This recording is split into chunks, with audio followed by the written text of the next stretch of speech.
Live from downtown Detroit, Local 4 News at 5 starts now. Prosecutors say she ran away from Vista Maria and ended up in the clutches of a predator. Tonight, we're getting our first look at the man charged in a horrifying case involving a teen girl. Kamal Darwish faces multiple charges, including harboring a runaway, drug charges, and sexual abuse of a child. Yeah, today he appeared in court via Zoom to be formally charged. Let's get out to Erica Erickson, who's been extensively following what's been going on over at Vista Maria. So, Erica, this is all quite disturbing.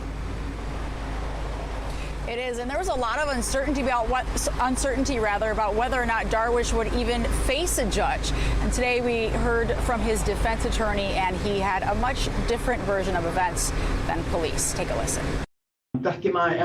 Speaking in Arabic through a translator, appearing confused, 62-year-old Kamal Darwish finally facing a judge in Dearborn Heights, almost 2 months after police say a 16-year-old runaway and trafficking victim was found inside his apartment. Her family speaking with Local 4 when the charges came. It's hard and it's heartbreaking. Seeing his face, learning his name. It all felt real. Yeah. Police say Darwish is from Lebanon, has prior convictions, and is now facing 20 years and potential deportation for child sexually abusive activity, concealing a runaway, and giving the teen marijuana. He remains in custody of ICE on the west side of the state. We do not anticipate he will be released, but if he is, there are very little ties to keep him from evading the charges. Darwish's attorney says the 62-year-old maintains his innocence not only with these charges, but with the immigration violations as well. Kamal's somebody who came here legally into the United States and was hoping to start a family or engage his family that has already been here. He was here legally, but that visa expired and he then became an illegal resident. Police accuse Darwish of lying to them when they say before finding the teen high inside his apartment near Inkster and Warren, Darwish denied knowing or seeing her. She was found in his apartment. That's according to police. What does he say to that? Well, he doesn't say anything as to that. I mean, if that's the case, that doesn't necessarily make that a crime. The teen's family reacting again tonight to statements from Darwish's attorney saying, quote, he lied to police and then was caught with her in his apartment. How is that innocent or a family man? We just hope he gets what he deserves. Meanwhile, Darwish is being held on a $500,000 bond, and he's due back in court here in Dearborn Heights in about 2 weeks. Reporting live, Erica Erickson, back to you. All right, Erica, thank you. In more news tonight, take a look at live pictures from Israel tonight. We've seen explosions on the skyline off and on this afternoon, and that comes after Iranian officials promised a forceful retaliation following yesterday's missile attack in Iran. Multiple military and nuclear targets have been destroyed, but the moves from both sides are rapidly ramping up tensions in an already unstable region. Here's CNN's Karen Kaifa. After Israel launched an unprecedented attack on Iran, blasts in Tel Aviv and Jerusalem Friday night. And the Israel Defense Forces said they had identified incoming missiles launched from Iran toward Israel. Iran said via state media Friday night that its retaliation had begun. But observers of the region say the potential for full-scale conflict depends upon their capability to sustain it. If they actually have the capacity left to be able to respond. I think they have been taken completely by surprise. Israel launched its first strikes just before sunrise in Iran on Friday. The operation, Israel said, was aimed at stopping Tehran's progress toward developing nuclear weapons, progress Israel sees as a threat. The attacks killed some of Iran's top military leaders and nuclear scientists and struck some of its nuclear facilities. President Trump said on social media Friday that Iran should agree to a nuclear deal, quote, before there is nothing left. One expert says if the intent is to pressure Iran to the negotiating table, it may have the opposite effect. If it doesn't respond, it loses all credibility, it will be weak, and the Israelis are not going to stop.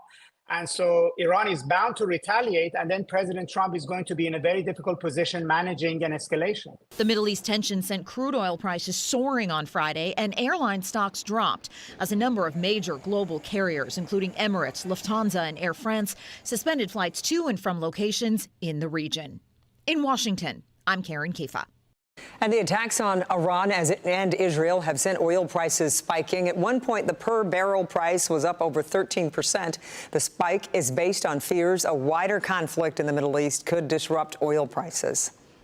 Well, tonight, 2 Chinese researchers accused of smuggling biological materials through Detroit Metro Airport will remain in jail. The 2 separate cases involves a U of M scholar and another researcher who are both accused of shipping packages to the Ann Arbor school.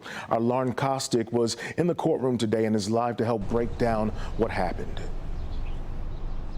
Well, Damon, the big question was bond or no bond. Those 2 Chinese researchers appearing back to back here in front of the same judge, ultimately consenting to detention, which means they will remain in jail as their attorneys work to build their cases.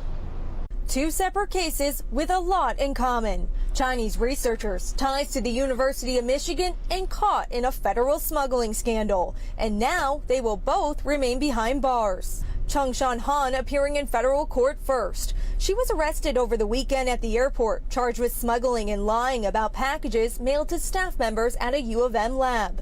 Is it true that you're consenting to detention at this time? Yes. And then 33-year-old Young Kim Jin appearing with her attorneys. She and her Chinese boyfriend charged with smuggling a dangerous fungus through the airport last summer for research at the university. We're here for the detention hearing. Is that going forward? Without prejudice, she's agreed to. Jin's attorneys declining to comment while walking out of the courthouse. Former U.S. Attorney Matthew Snyder believes these cases are part of a larger crackdown. You're having more people getting that heightened detention. And I think we're going to have more of these cases in the future. Former Wayne County Judge Vanna Evans agreeing, applauding the vigilance. Thank God for them, because had they not been vigilant like they were, this could have gotten through. The leader of U of M's Research Institute also sending a strict message to staff, saying compliance with federal regulations and university policies is a requirement, not an option.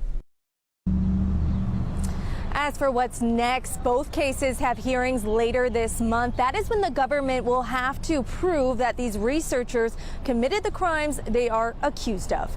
Reporting live tonight in downtown, Lauren Kostick, Local 4. Well, Lauren, quickly, do you know why their attorneys wanted them to stay in jail?